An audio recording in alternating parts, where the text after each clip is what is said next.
Hello, everyone, and welcome to KingstonCitizens.org's Roundtable. This is our third program in what will be a long-standing series called What's the Process? We are recording our programs and broadcasting them every Sunday. It's turning out to be posted a little earlier because in the midst of COVID, what's a Sunday anyway?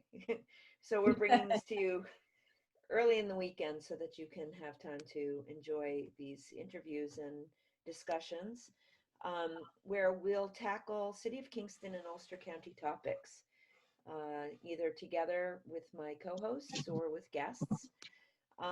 Co-hosts are myself, I'm Rebecca Martin. I'm the director of KingstonCitizens.org and a co-founder.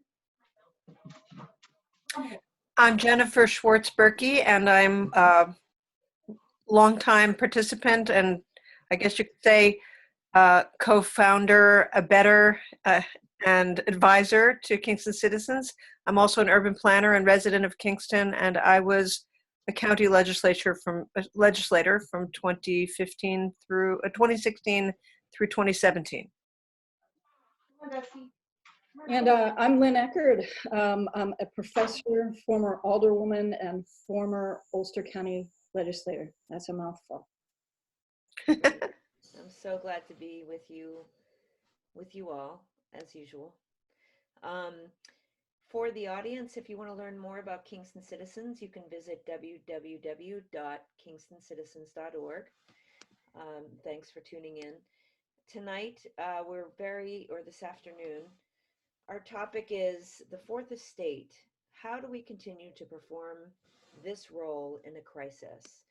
And Jenny was so kind to help to put this together. Jenny, why don't you introduce our guest and we can kind of get started. Well, I'm just thrilled to have our guest, Geddy Sveikauskas, the publisher of Ulster Publishing, founder as well. And we're going to find out from him how he views the sort of story of publishing in Ulster County and the role that his paper and other papers play in helping for the public to understand the process of government and help keeping government accountable to the public. So with that, Geddy, we wanted to ask you a little bit about how you got started in Ulster County and how you founded this publishing empire. Well, then let me start at the beginning. The financial backer of the Woodstock Times when it started from nothing was a man who owned a jewelry shop on 8th Street in Greenwich Village. And he was going out with a Woodstock woman and wanted to impress her by starting a couple of businesses in Woodstock. One was a newspaper, another was a garbage hauling company. And he did both. And I got involved as an early employee. My sole journalistic experience being as an office boy at the Columbia School of Journalism, where I did mimeograph papers for various professors. But I loved the kind of the reality of Woodstock. I loved at that time, it was there was a lot of ferment in the place, a bunch of hippies running around, and I was one of them. And I just kind of wanted to give a sense of not the small town life of somebody had dinner with somebody else, or the political life of the legislature unanimously passed something, and Chairman Sevago approved. So I just did what I wanted to do, and I found that people liked it. There was an audience for it. And that's what I've been doing ever since. I have kind of gotten a certain kind of following in terms of classical journalists. My good friend Jim Ottaway, who was the second main stockholder in Dow Jones at one time, and refused to sell out to Rupert Murdoch. God bless him for not doing that. So, and I'm just, I guess, a local character who's still trying to deliver on a kind of a how to make life more real in terms of the discussion of the institutions, the flavor of it, the whole perspective. I just love doing it. And so at my ripe old age, I do it all the time and love it. So those were pretty tempestuous times when you moved up here in '68 and then the early '70s. How did you actually get about to founding the paper? Well, Cy had this money, and he put in altogether the first 6 months $9,560, which was a lot of money at that time. And then he wanted the paper to be, it was very good, he said, but he wanted to be a little more of the flavor of the New York Post. And that was not the direction I had in mind. So we had a discussion. Nobody else who worked at the paper, we all worked for virtually for free. Nobody else wanted to work for him. They wanted to work with me. And I divided up the sort of the stock or the value of the company among all the people and presented to them, and they wanted me to be the publisher. So that's how I became a newspaper mogul. And your vision? The bill for the $9,560 went on my multicolored kitchen where I'm speaking from now, and I paid it off in small amounts in $2,000 pieces until it was paid off. So your vision was not a tabloid. It was, what was it then? It was not specifically political. Mm-hmm. It was more kind of life, what's it like in this particular coffee shop early in the morning where you stagger in after a night on a tent in the hillside, which is where I was living, and and the people from the band and all their kind of followers come in and have they all know each other. They have breakfast. They discuss the virtues of the lemon cookies and stuff like that. I like that. I like that kind of vignette. Okay, so you've become. Jenny, 1 second. Oh, I have yeah. a question. Sorry. Okay. And also, Lynn, you too. I want you to chime in when something occurs to you. Geddy, I found a link that the Friends of Historic Kingston had, where Lowell Thing did an oral history of you. And what was really striking to me was hearing about how you ended up in Woodstock, which I'm backtracking a little bit, and we don't have to go back there, but it echoes to sort of the times we're in now a little bit, where you said that you were living in the East Village of Manhattan, and you visited the Hudson Valley, and were in Woodstock, and you were seeing all of the same people in the East Village in Woodstock. That's right. And that it really felt like, it sounded like, it felt like a time to come, that was a comfort spot. And I have to say, in Kingston, I've been here 20 years, and I'm starting to see that very thing for the first time in Kingston, maybe over the last few years. So I just wondered about those cycles and how, it's I think that's right. I think if you go, as I go every Saturday morning, to the Bagel and Bar the bread, place I see you there on the North bread Front lab. Street, you get that sense. All these people pull out their devices to pay. There's no such thing as a cash economy, and the world has changed.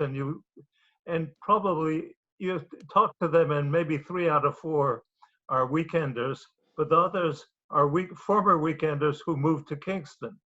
And that's, I think, the population that's growing. And I think we've seen them at Rough Draft. We've seen them in other places around town. And they're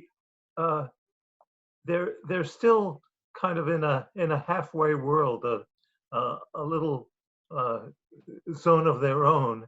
And they haven't become constructively involved with the political, social, and economic process that's going on in Kingston. But I think it will happen. think you're right. Yeah. Yeah, it's interesting. So actually, I don't know if Lynn has a question, but actually that was one of the directions I was going to go in. So you said that it started out as a sort of life kind of journal. And how did you end up, because it's now very, I think, very influential in the political realm. How did your paper begin to move in that direction? It was an accident. I went to the county legislature and I saw basically Peter Savego, God bless his soul. He, shortly before he died, he called me up and he talked about terrible enmities going on in the political world.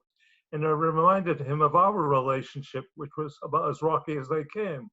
When he was the county elections commissioner, I went to the legislature one day and I said, you know, I was going down to New Paltz to work, and at 10:30 in the morning, I saw this red Continental car with a license PJS going into work as the elections commissioner. And when I came back from New Paltz to Kingston at about 2:30, I saw the same car going back. That's not a full-time job. He didn't like that, oddly enough.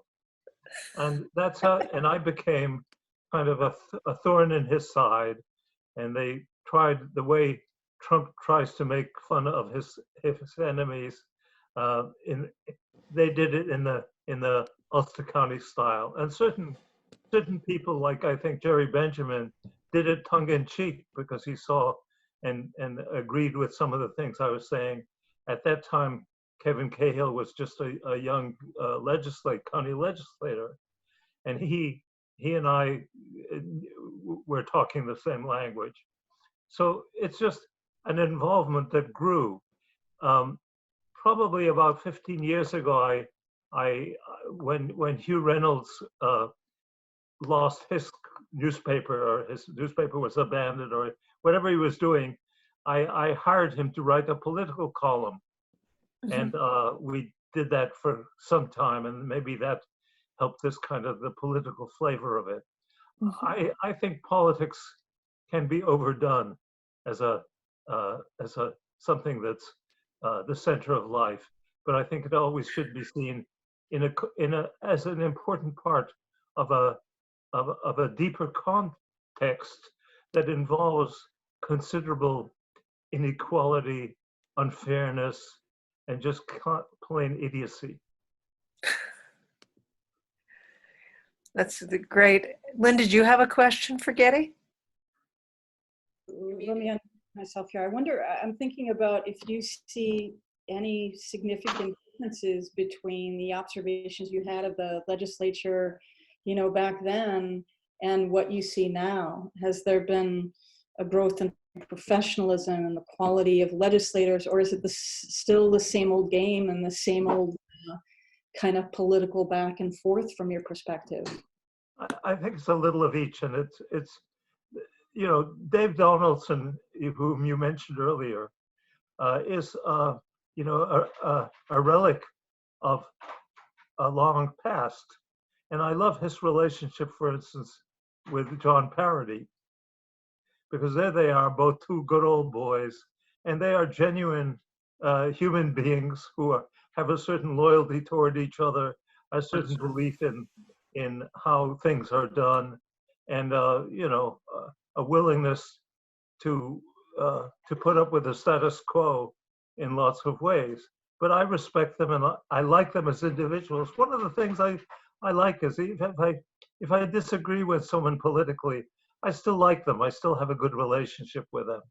I like that because A, you find more about what's going on that way, and B, I genuinely feel that people from opposite sides of the fence can get along as human beings, and that is more a benefit than a harm to the body politic. You know, that's interesting distinction, because as a journalist, right, that seems like an essential part of what you do is you're looking at it and you're telling the story as you see it, not always judging it, but putting it out there for the public to understand the context Yeah, versus an advocate or an activist, whichever right. you who has a very different way of portraying what's happening, and for the public and what have you. I'm curious to get your take on those differences, because it's a fine line, and in Kingston, it's tricky, um, but to maintain that balance, because some of the things that happen are very personal, that could impact people's lives very deeply and intimately, and it's difficult not to be offended by some of these decisions. So how do you do it? Well, it's true. It is difficult, but I start with a simple rule: is that you don't betray somebody just and their views just because you disagree with them. There's an area of human commonality that you respect, and I never I don't have a judgment. If a department head is sleeping with a legislator, which is not unknown, that's their business. I don't care. But so I try not, when I criticize that legislator, I try not to go low, as it were. And I think that there are no rules of journalism that cover that. It's a matter of relationships, and I think every once in a while I get pissed, as it were, and probably come pretty close to the line of overdoing it. But after decades, you build up a reputation, and you live with that reputation. It's very interesting because we see journalism really having descended, at least maybe cable news, I'm not sure about networks, but having descended into the personal, the deeply personal, especially the personal lives of politicians. Have you seen something of a difference in the relationship that, for example, your paper has had with different administrations as a result of such relationships? Like, for example, how they might treat your journalists and the press? As we're seeing, for example, at the White House right now. Actually, what happens is a lot of it is that the people who work for me and with me often have slightly different views, different relationships. Mm-hmm. And they I get complaints from politicians, and I get complaints from journalists that it breaks my rules. But I'm, I guess I still maintain this personal relationship. People know who I am, and they know how consistent I am with who I am, and that's the way it goes. I encourage individuals who work for me and with me to express themselves. I don't have a party line for them to toe, and very often you get writers who are. I look at the stuff and I say, "This is crazy. I don't agree with any of this," but I publish it anyway because I think that's the job, and I think that kind of difference of opinion lends a certain vitality that is important not only in journalism but in all of life. Could you think of an example of a time when some work that you did held the local government or the county accountable for something that they were doing? Well, let's talk about kind of right now the Kingstonian project, Okay. which the IDA is kind of keeping under wraps for the moment, and they are reviewing a large project that has not been named in a subcommittee in order to, I guess, to make sure that the applicant is aware of the IDA rules before they submit their application to the whole institution. Now, also, as you may know, the county executive, Pat Ryan, has said some very critical things about the IDA. They're not being team players. They're not doing what's good for the economic benefit of Ulster County. And that those things are going on. And I think that the question of what's going to happen is a pretty big project, and I think pretty important for the direction of Ulster County. And I have religiously, it's a strange word for me to use, I've religiously kept to a line where I still am on good terms with Brad Jordan, the local developer, the local part of the development team, and with some of the critics of some of the out and out critics of the project, probably who are represented at this particular thing, at this particular event. So I think my job, as I see it, is to represent both sides fairly, even though I have my own personal opinions might lean to one side or another. So when you testify, sorry, go ahead, Lynn. Well, I wanted to ask a question about that because I think this is a big issue in journalism right now. And it's about objectivity and it's about finding the truth. And how do you understand that? You said you need to represent both sides. But what if one side's clearly lying? Like, for example, climate change. Do you report on both sides of the issue on climate change? If there is one side that doesn't believe science and believes that there are other explanations and that climate change isn't real, is that objectivity? Or is objectivity not just presenting both sides, but presenting the truth? And that puts you in a very difficult position if you believe that, because what is the truth? How do you access it and all of that stuff? But it seems to me that journalism has kind of gotten away from telling the truth and instead opting for, I'll give both sides, even if one side is clearly lying. So I'm wondering how you handle that, if you agree with the way I framed it. And that would include instances right here in Ulster County. There have been plenty of instances where both sides are presented, but one side might not be telling the truth. But we have, as you know, an example of that every day coming from the White House. It's a national thing where the man lies every day, just bald-faced lies after lies, and reframes every perspective a certain way. And if you notice the letters to the editor in my publication, they roast the hell out of him, and rightly so. And in our news columns, we kind of do the same thing in terms of, I think we don't say, well, Fox News, we don't give Fox News equal time, put it that way.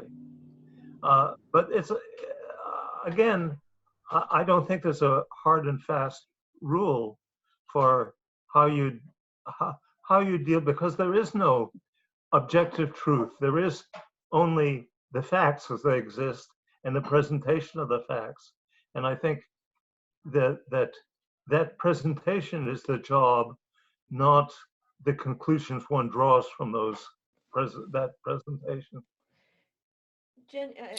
Lynn, on that note, that makes me think of investigative journalism, really, because it's very difficult to get to the heart of something in one or two stories. And as we know at KingstonCitizens.org, one of the things that we do is we focus on a single issue at a time. It's just so hard to do any more than that because there's so many parts to a project. you just described the IDA. Mm. For the Kingstonian project, I mean, that's one of a dozen different actions that we've seen and had to follow. And the only way to really start to know what's true and what's factual is by really digging into a topic and staying with it throughout. That's something that's very difficult these days to find. I'm sure it's very costly. I mean, we're volunteers, we don't get paid at all. Um, but you know, that's um, so we're outside of the scope of what it requires to do investigative journalism on an ongoing basis for a paper and to pay employees. Is that partially? I mean, I wonder how you think about investigative journalism in as it would apply to Ulster Publishing, or have feelings about that, or um, etc. Well, as you said, investigative journalism is expensive. To do it right is very expensive. I don't have somebody I can identify right now as an investigative journalist on my staff.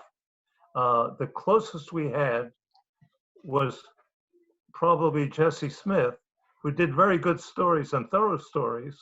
I don't know if thorough enough to to please everybody, but he I basically couldn't afford his pay. I can afford having half a dozen or 10 stringers for what I would pay somebody to do real investigative journalism. So probably the opportunities, if an investigative journalistic opportunity comes up and it's a real Lulu, it's a wonderful one, we'd probably pursue it and give, pay for it, say a couple of month project or something like that. But I currently don't know of one worthy of that kind of resource. And I can, being in this pandemic with display advertising frozen up, basically, I basically I do what I can with what I have. Yeah. And we're announcing, for instance, this week that on June the 3rd, we're coming out with a weekly printed newspaper, Hudson Valley One, which will be an amalgam of what we're doing on the web right now. And we'll see where that goes. I have no idea where that goes. Some people will pine to death for the New Paltz and Woodstock papers until the day they die. They may get those papers, they may not. I don't know.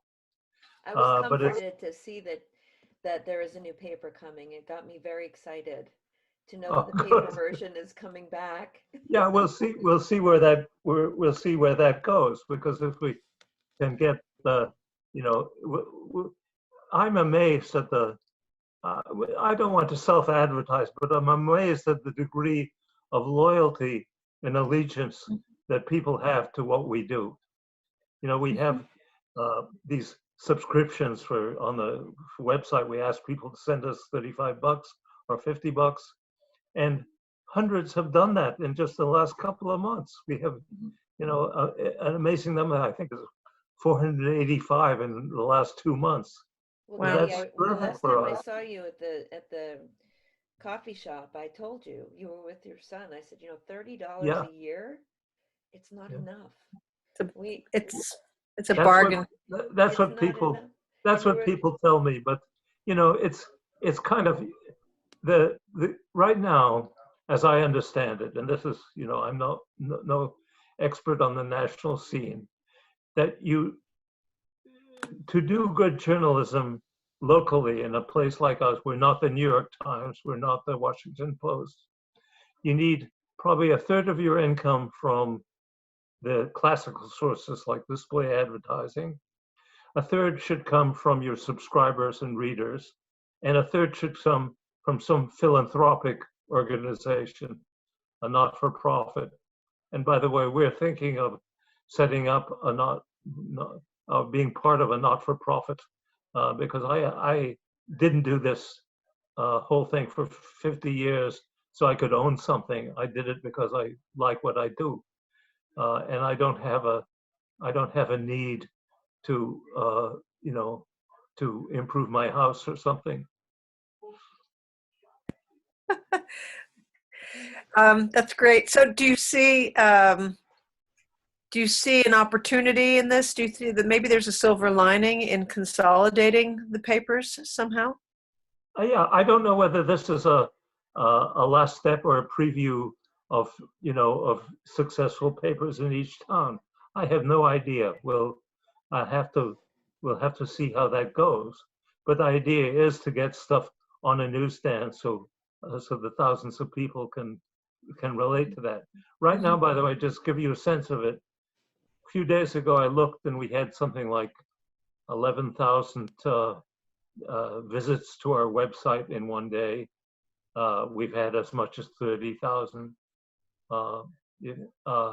And there are something like we're starting with 4,100 print copies and distributing it to certain newsstands you all know about, but to a few of them and seeing what happens.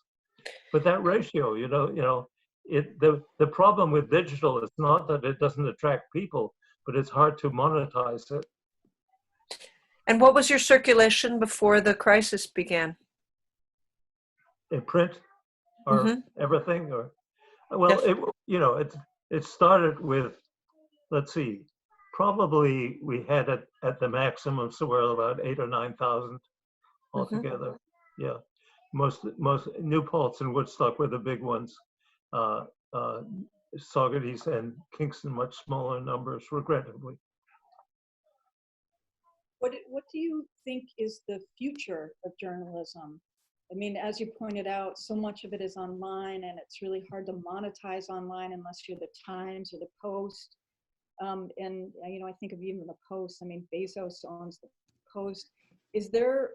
I mean, to me anyway, having been an alderwoman and on the legislature, there seems to be a huge need for local reporting, and local reporting that has bite, right? And some resources behind it to check to make sure that people in positions of power are doing what they say they're doing.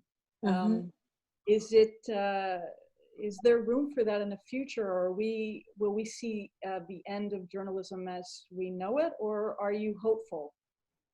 Well, we're sort of a case study, an example, the rat in the cage for this. And there's only a certain amount of resources we have. I mean, the New York Times has 1,700 reporters, and they are very good. Bezos, although he could be absolutely terrible in certain business practices, keeps his hands off the paper and gives it a lot of money. The Washington Post, he wants to compete with the New York Times, I guess. And there's just no comparison with somebody like that with us who have a skeleton staff, a small market. I think that the future possibility, I would just hazard an estimate, is that should we succeed in keeping enough revenue to sustain what we're doing, that it will gradually grow, but it will grow more in terms of its cultural qualities rather than its geographic reach. I don't think it's going to be defined as much in terms of the individual towns, but what you like about the local feeling of it, which is critical, is it's a wonderful world we live in, and it's deserving of not only description but celebration. So I see, the spirit of Ulster County, or the spirit of Woodstock, or the spirit of Kingston as sort of a unique thing that we could capture, we should capture. Should part of it is, the dirty linen that an investigative reporter would uncover, but part of it is simply, I live in Mount Tremper in a very rural area. I love driving into Kingston to the busy, to Wall Street, the commercial center of our little universe, and back. I enjoy it every day. I enjoy what's happening in nature. I enjoy what I'm thinking about, basically how to survive as a business and various other things. So I have no complaints. I've had a good life. So what role can you say the local culture, the local life, what role can and what room can the paper make for the sort of citizen participant in the storytelling? One of the things, as you know, with the pandemic, we've got a kind of difficult situation, not just economically, that is, people can't make a living and they can't cover their rent and stuff like that, but culturally, people can't get together. There's no sense of a cultural audience anymore, and we have to kind of form that in a certain way. Maybe Zoom sessions, uh, uh, online courses, uh, uh, education that doesn't take place in a large classroom and stuff like that. That's the path to the future organization of society, but it's kind of still too vague for us to understand and the profound changes that have been taking place. And so we need to do that. We need to work on that. We need to find ways to enrich our lives in the present situation, and then enlarge those as the economy opens up. Geddy, It's interesting that you say that, because I've always seen, oh, sorry, go ahead. Oh, it must be a delay. Yeah, Jenny. Real quick, Geddy. I just wanted to follow up on that, Rebecca. Okay. I just wanted to follow up on that just briefly, because the almanac is one of the really few very reliable sources still for that kind of cultural life. And so I was wondering if you see that as playing a role in that transformation. I do, as it comes back, particularly. Like if you look at who we have Lynn Woods in Kingston. Lynn is a good cultural reporter. We have John Burdick in New Paltz. We have Robert Penn Warren in Phoenicia. We have Fran Platt, who's an excellent reporter, particularly on film and other things. Boy, we have people who can really write about that stuff. And what you need, as that world comes back in whatever form, we need to kind of explain and develop that with our audience. Like I want to do. I've been talking to our wonderful photographer Dion August about doing something about the Woodstock School of Art virtual classes, where people pay money in large numbers and to do painting classes. It's not something I would think is easily communicable in this kind of medium, but apparently it is possible. And that's the cultural world that I think is evolving. I'm not going to be able to go to the Metropolitan Museum of Art and distance myself from people, particularly if it's still closed, as I would like to. But for me, going to Dia or to Mass Mocha or to the Modern Museum in New York, the Museum of Art, or the Morgan Library, it's just part of my life, and it's a part that will never come back in the form that I enjoyed so much. But the culture represented by it will come back in some form. It has to, because that's what life is all about. With COVID. Sorry, go ahead, Rebecca. With COVID, we noticed that, and one of the reasons why we created this program, Ulster Publishing had to make some big, deep cuts and changes to how it covers anything at all. And I'm interested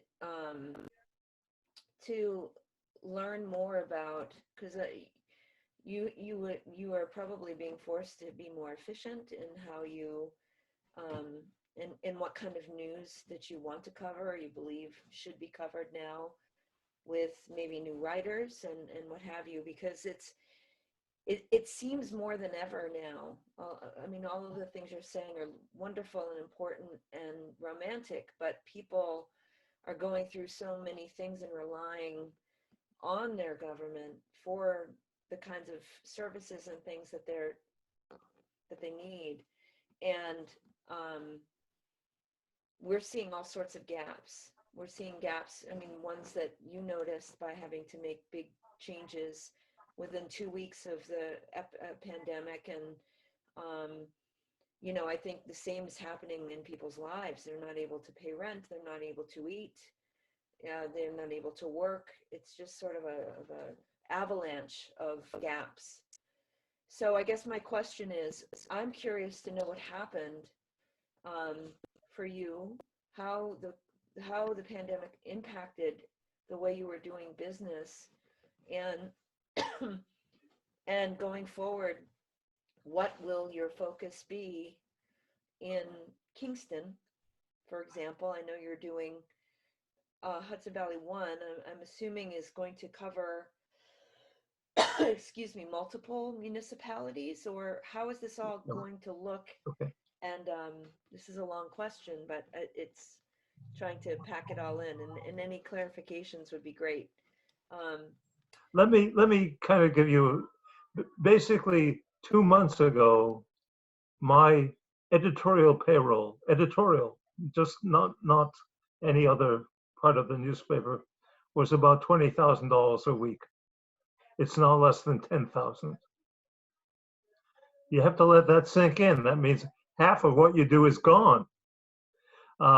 So when you come back, you have to be careful how you kind of allocate your resources. So, for instance, in Hudson Valley one standard is, okay, we're definitely going to have an almanac story or two because culture and all that stuff is important, right? Secondly, we are going to have local news. That is, we're going to have at least 2 pages of news from Woodstock, 2 from New Paltz, and 1 each from Woodstock and from Kingston and Saugerties. And that's arbitrary. You could have more, but never less. And that will be local news. And one of the one of the techniques we need to learn is how to make local news, say in Saugerties, of some interest to people in New Paltz. When you've got a reporter who just is taking down what's going on, it's hard for them sometimes to realize the more general pattern which would be of interest to other people. But the job is to do that, to be both local and specific, and also to have it kind of be of maybe less than universal, but more than local interest. And we're struggling with that. And I have tried to connect with the people who have the most imagination and the most kind of, to me, the most they're accessible to an audience. So recently I've gotten this daily blog business with John Burdick and Susan Barnett and Paul Smart, where they each write a blog piece for me every day. And I combine that every day with the weather forecast and with the COVID numbers for the day. And it's just, you know, that's stuff that people are interested in following. The idea is that in the digital world, you get a lot of spikes. You get things go very popular, and then you get weeks or days when you don't have those spikes. And my job, I believe, I would like to grow an audience where the bottom gets higher as time goes on. That is, instead of 4,000, we get 7,000 a day minimum, or 10,000 a day. And it's just, that's that's the object. That's how you survive, and that's how you try to create a viable, uh, survivable business model. Are there, That's my story, folks. have you, can you point to any examples of other papers around the country that are able to do what you just so well explained, to balance the local and specific from the lens of a more regional? Are there other local papers like the Woodstock Times that have transitioned to Hudson Valley One and done it well in a way that you think can be replicated, or you were just on completely uncharted ground? It's mostly uncharted. However, one of the things I did was maybe 40 years ago, I went out to Berkeley, California as a favor for a journalistic friend, and I had a nice apartment, and I did a daily newspaper called the Berkeley Gazette, and I tried this kind of thing. And I read in the old San Francisco Chronicle, there was this guy, something Maupin, as a wildly gay, very articulate, wonderful writer who just kind of was the most popular part of this dull gray paper. And I said, that's what I want. And that's kind of, for me, the impulse. If I can uncover somebody with a voice that everybody listens to and wants to not just listen to, but participate in. I want to stir up people who are saying, I can do better than that. I'm going to write that damn editor a letter. And that's what the letters to the editor section is.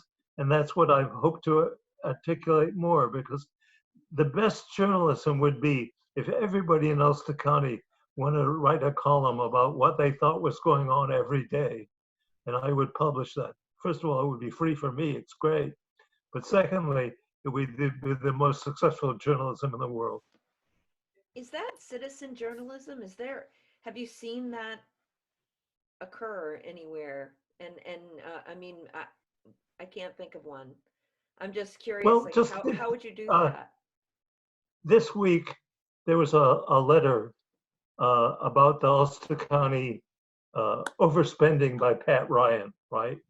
Which by a guy named Thomas Cadston, who was important in the committee investigating the jail, if you'll remember. And then March Gallagher wrote a little report, which was far less critical about, the situation. Not that Ryan was overspending that much, but it was going to be a very tough year for local government, which it is going to be. And, and the worst thing in the world is to go hat in hand to Donald Trump and beg for money. Nobody wants to do that. But, it's an awful situation.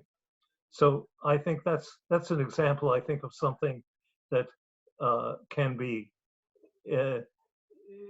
stirred up by letters from people and then followed through by our journalists or anybody's journalists.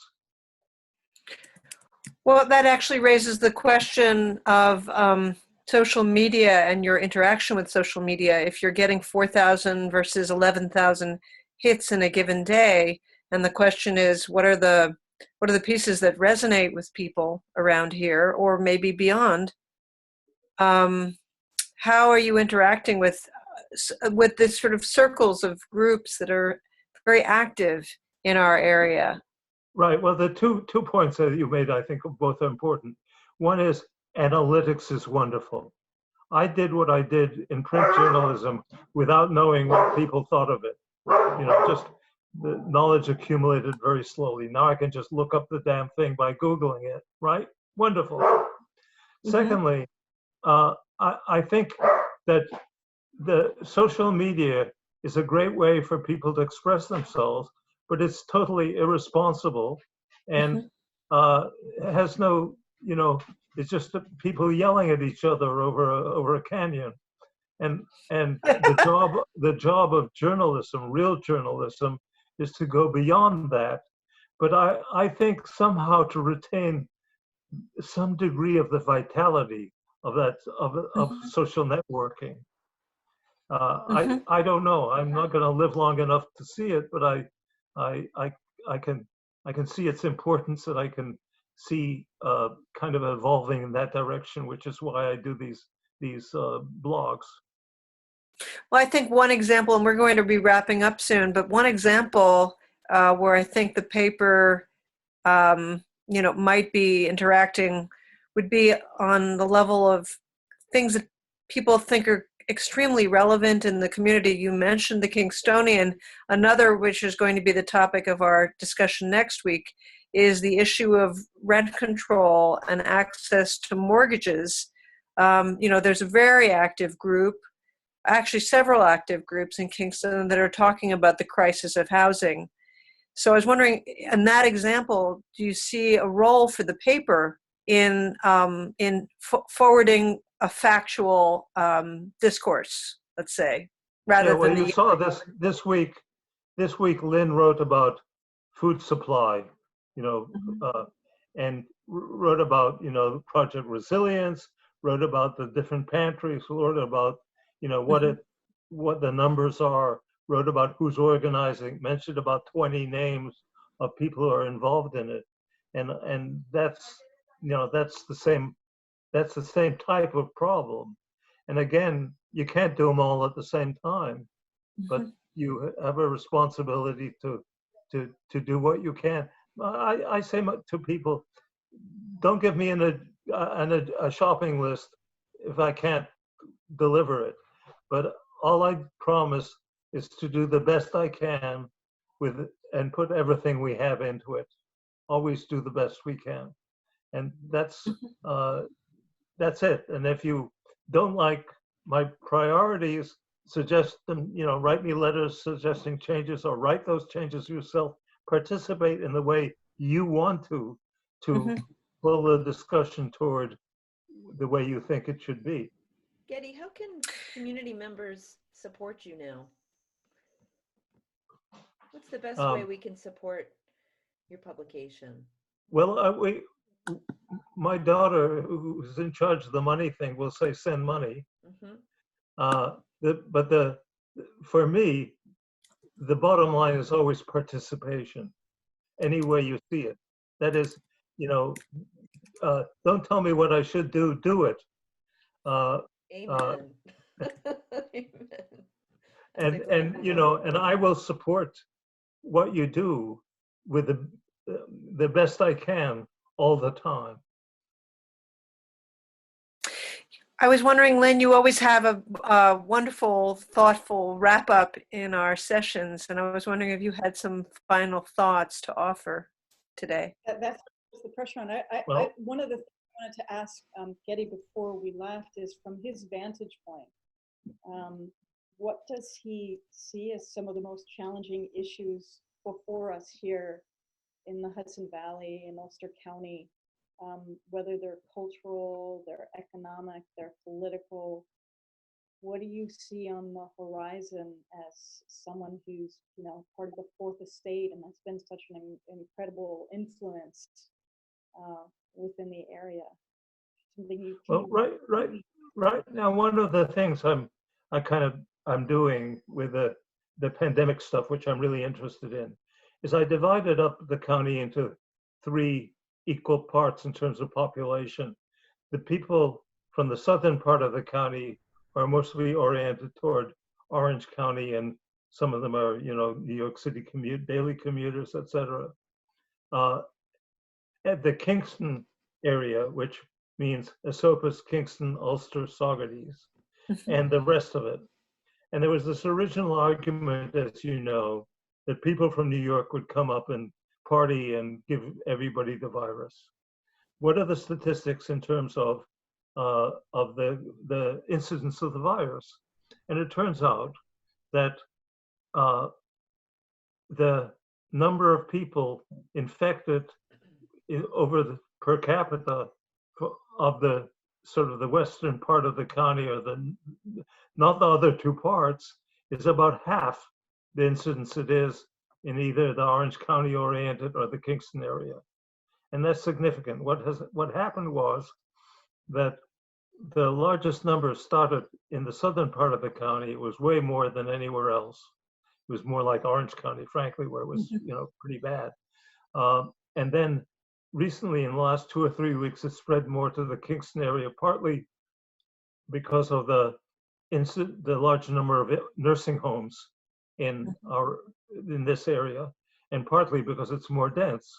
And the folks, out here, where we look at the different spring bushes having different colored flowers every day, and every day is beautiful, and the dogs frolic and play. The social distancing is very closely obeyed, and it's socially, you don't get the kind of defiance that you get in some other places where people say, "Damn it, I'm just not going to do it." And I think that's the kind of cultural issue. But when I go to Hannaford in Kingston, I notice people have really gotten it. I think that's wonderful. I think that's, that's a beginning of a change of culture that has led to a change of a lifestyle that people are individually picking up on. They're doing it not just because the government told them to do it, but because it's become part of their lives. And I just think there should be more of that. That's truly citizen participation. The potential to really transform our culture. Yes, exactly. Should be celebrated as a transformation, not just a fear of getting something, a virus. I love that. I think that's really wearing their mask because they are thinking about others. It's not going to prevent them from getting anything, but if they have it, it will prevent someone else from getting it, and that's significant. That's really remarkable that people have taken that on and are willingly wearing these masks, which in so many respects aren't all that fun to wear. Right. It kind of makes a parody of what the vice president not wearing one, even a mask, and Trump, who gets tested every day while other people die because they don't get tested. It's not a lifestyle I aspire to. I mean, it strikes me as what's really important about this entire conversation is what a significant institution the paper has been in Ulster County and in all of our lives. And the range of different roles that it's played. It's not just a political role, it's a cultural role. It's also about economics. And so one of the very strange things before this pandemic, I think actually, Jenny, you were a part of this discussion. We had a discussion on localism and how localism was making this revival, and how, maybe at the national level, progressives weren't being elected, but at the local level, progressives were being elected. And we saw this revival of local culture, of bicycles and local food and a whole range of issues. And it's interesting because here we are in the midst of this pandemic when we're not really moving, we're socially isolating, we're not moving any more than 8 miles roughly on average. And more than ever, we need local papers and we need local news. And yet that's what's in danger. So this conversation just strikes me as so very important and so fascinating in terms of all the countervailing trends, which the trend was toward localism, right? Toward looking at local institutions and reviving them. Here we're in this pandemic, we need those local institutions, and they're the ones that are suffering the most. So it just seems to me, as the fourth estate, and being in politics, I would just say, I think the biggest gap we see in Ulster County, and it's through no fault of the papers, right? It's not the Daily Freeman, it's not the Woodstock Times, it's not Hudson Valley One. It's, I think people don't always understand how vital these news organizations are, and they don't support them and get subscriptions, particularly when it comes to politics. Too frequently, you would see reporters come to the legislative meeting, they'd take their notes and they'd leave, right? And there was no sort of follow-up. They don't have the time, they don't have the resources. I'm not blaming them, but too often they have to take what's said at a meeting or take what's said from an elected official, and they can't follow up. And I would just say this too, I love the notion that you spoke of early on about civility, right? It's really important not to demonize. And yet on so many of these issues, particularly when we see the Kingstonian, you know, in Kingston, to speak out against the Kingstonian is to speak out against really powerful forces, to speak truth to power.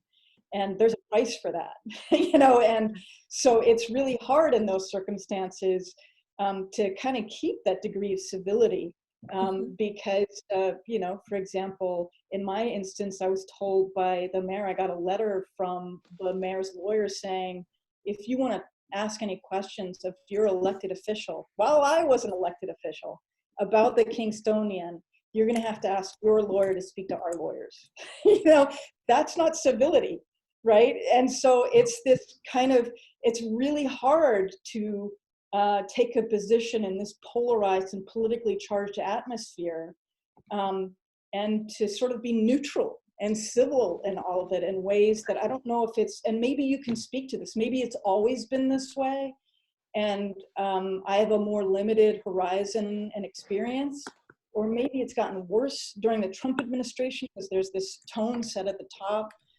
But it seems to me the ideas that you brought up about civility and fairness and trying to present both sides are just so crucial and so lacking right now.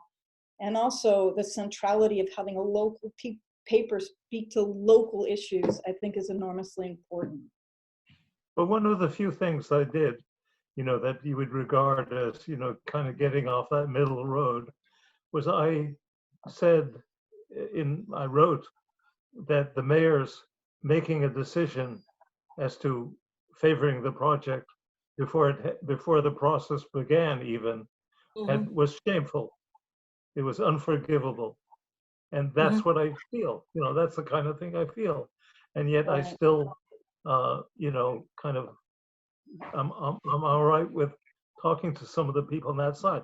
What I suggest is, here, Rebecca, you started this with the idea there's a lot of people coming into the area you know, and it's refreshing that there's this change in home ownership in Kingston. Well, why not go to the assessor's office, find out the home addresses of people who buy property in Kingston, and find out, you know, how many are from New York, talk to some of them, and see how big this constituency is and what it wants. And I'm pretty sure that would be a way of increasing the vitality and the political power of the people who believe as you do. Yeah, I will, I know we're running late, but this is so fascinating and important, I think. Yeah, I think one of the further deepening challenges to what Lynn was just mentioning there is that, and what you said about the mayor making a decision that was unforgivable, the challenge too in a small community is how do you, and maybe this is a question for another time, but I think it becomes personal and it gets intimate in these ways that, and it helps to have someone who's able to have conversations or to generate conversations from all sides. I mean, we talk about this with the roundtable.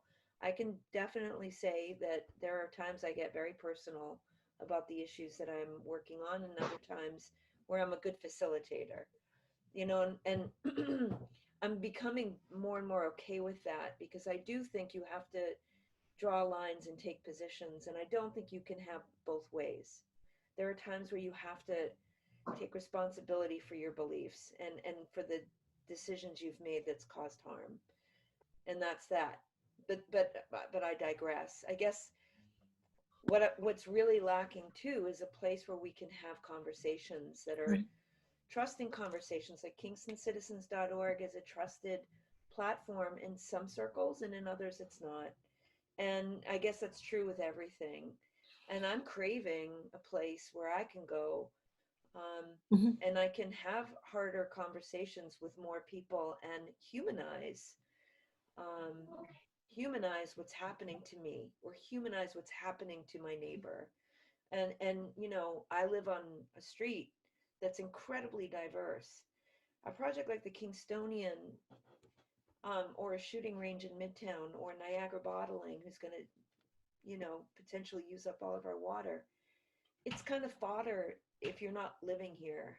But when you live here, and these are the things that are happening, and the erosion of laws and policies, and so how so I would love to see, I guess it's not really a question, it's a statement, more places where people can congregate, like the Commons, and have conversations. Mhm. And Facebook has become a commons, and it's not a commons. But I think that's what people think sometimes. You know, they see an issue and they engage in it, and then it ends up turning out the way it always does, which is bad. But what do? There are churches, there are town centers, and especially in the midst of COVID, you have social media. So I'm just making a statement. I wish we had more commons place where we could all come And congregate. I think you're saying too, editorial wisdom, like Getty brings, right? There's a certain editorial gatekeeping here, which I don't know that he'd like that term. You can speak for yourself, but you know, there's certain sort of civility in saying, look, I'm going to call a foul here, but we need to have this conversation, and it should be, you know, and again, people get exercised and all that stuff, but it seems to me that voice is needed now more than ever, Right. and yet it's in danger in a way that's. I have to bring up one last thing, because I'm really torn when it comes to reporting and objectivity. And I just wanted to raise this one issue. He's a famous philosopher. His name is Hilary Putnam, and he tells us about the relationship between truth and objectivity. And he says this. He says that there's no fact-value distinction. He says what you see as a relevant analytical fact has everything to do with your value system. And I sometimes wish in journalism we could have a more forthright and sophisticated conversation on every single level about truth and objectivity and principle. I think, you know, just generally, I'll just throw this out there. You can take this, leave this, you know, go on a tangent, whatever you please with it. But it just seems to me that we have a faux sense of objectivity, and it, you know, we're a post-truth society. It's ironic to me that you have conservatives who believe in values and have all of these strong religious beliefs that won't yield in the public realm, and yet they're often using post-structural, post-truth tactics of relativism. So to me, and I think journalism and journalists unwittingly participate in it when they say, I've got to present both sides. And I'm beginning to think, no, you don't. You have to present, you have to try and find the truth. That's a false dichotomy, right? Yeah, we got to have a more sophisticated, and I think that's true on the local level too, which is why I struggle with it, and I want to return to it. And that puts editors in a terrible position, right? Because how do you access the truth? Am I the decider of the truth, etc.? But it just seems sometimes to present both sides when you know one side's lying, you know, is not objectivity. And maybe you could say to me, it's not the journalist's job to print the truth. Maybe that's the answer to me. I don't know, but I struggle with it. I see it on the legislature sometimes, and in politics more generally. It's not just, you know, it's not just the presentation of a fact. I wish it were. And I don't know, Geddy, you don't have to respond to that, but I felt like I wanted to follow up on that. So we have to. Let me say simply Yes. that if you write a letter to the editor and it is within the limit of the words we have, and that's flexible, and if it doesn't have the prime motive of libeling another person or doing something that is, you know, kind of ad hominem, and that's very low standards, that applies to 1% at the most, or probably way less. it will be published. It will be published among other letters, and it will be better. The letters column is way more fun than Facebook, and it's local. Yes. And we go from there. That is, if I read a bunch of letters, I read the letters. I'm interested in what they say, and I will reply, make them part of the dialogue. That is, it's not just me who chooses; it's the public that chooses what is going to what's going on basically in the society. And you're absolutely right that every person has their truth depending on where they're coming from, their perspective, their history, their culture, and everything about it. And I say, let them all express themselves. Mm-hmm. That's an incredibly valuable public service, and so is the entire enterprise. And we're very grateful for your spending this time with us and sharing your thoughts and your sense of public duty. We really wish you the best and hope that the launch of HV1 on paper is Hudson Valley 1, yes. Hudson Valley 1 is everything that you want it to be. And I know that I think the writing to the letters to the editor, as you know, I've done a number of times, is a form of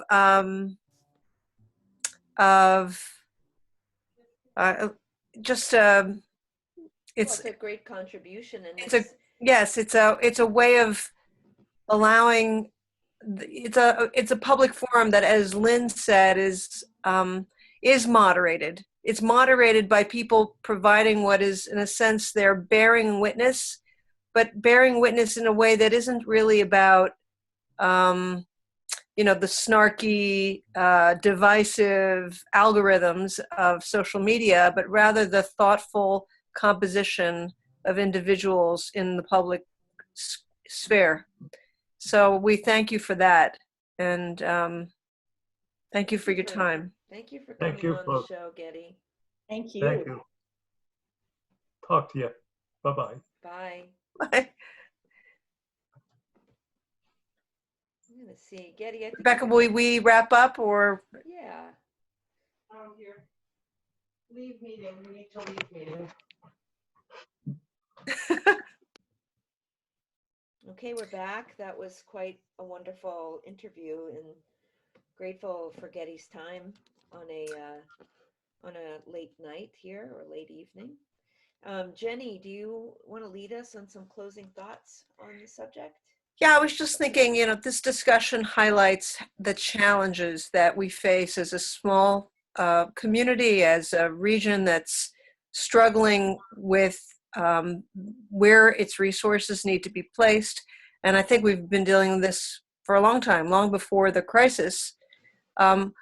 So the question for local journalism has always been, and is even more highlighted now, who is going to help moderate the discussion, hold the feet of the government and our public officials to the fire, make sure that they remain accountable, and help us have a discourse that's not limited to a sort of he said, she said, or what Lynn very rightly pointed out is maybe a false dichotomy between one side or the other, one truth over another, when there are multiple points of view that need to be expressed and that should be backed up, not just with alternative facts, but with real facts.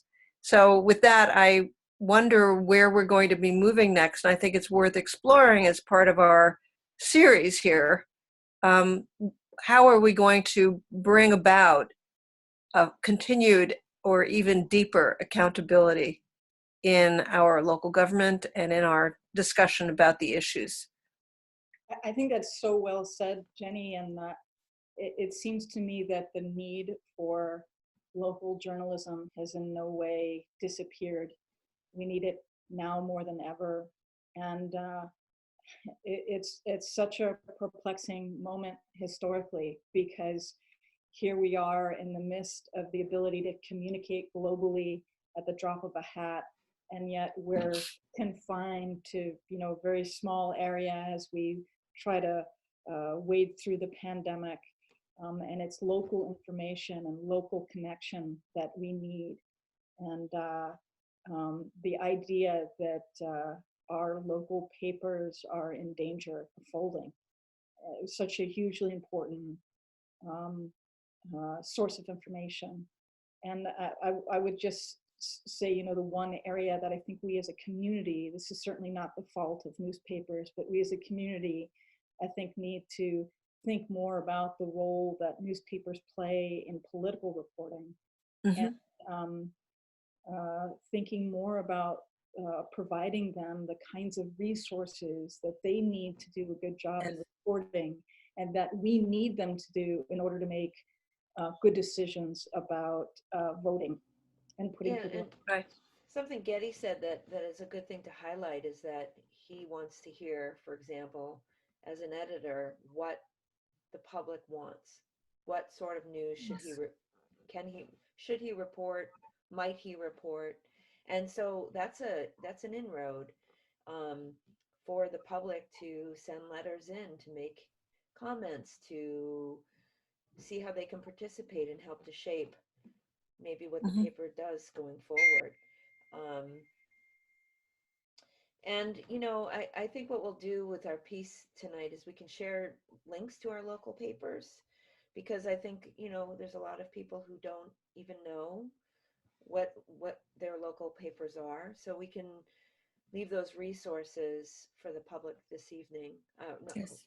or at the bottom of um, our video. And also, for those listening, if you would like to make comments, we would love to have them and bring them in. And you can comment on our Facebook page at kingstoncitizens.org, underneath the video and underneath the topic.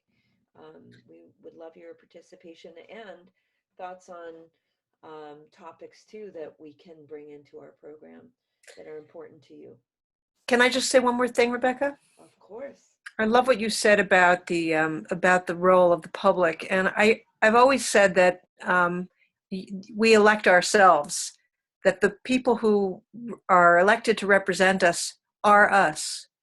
I would say for the fourth estate, which in a sense is the same idea as the fourth branch of government, it has to represent us. And if we're not engaged and involved in the role of the press and its accountability to us and its representation of our concerns, then we are not as engaged as we need to be. So just as we should stay engaged with government, we should stay engaged with our media as we attempt to get the best that we can from the reporting that we need. If I could just put in a pitch again for the truth. I think all of us, all around the country, at every level, need to start having conversations about, what are facts and how do we get there and how do we know what's a fact and not a fact.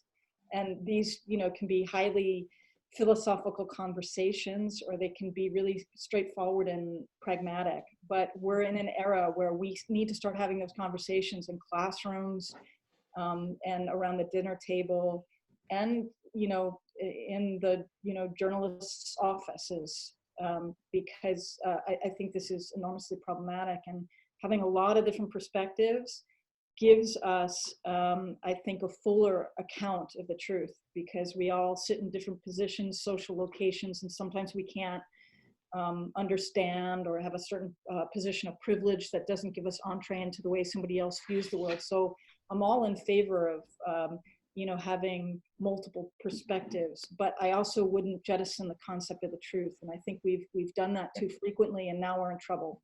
We're in trouble as we try to deal with facts about the pandemic. There's, I know you guys have seen the video going around about the pandemic.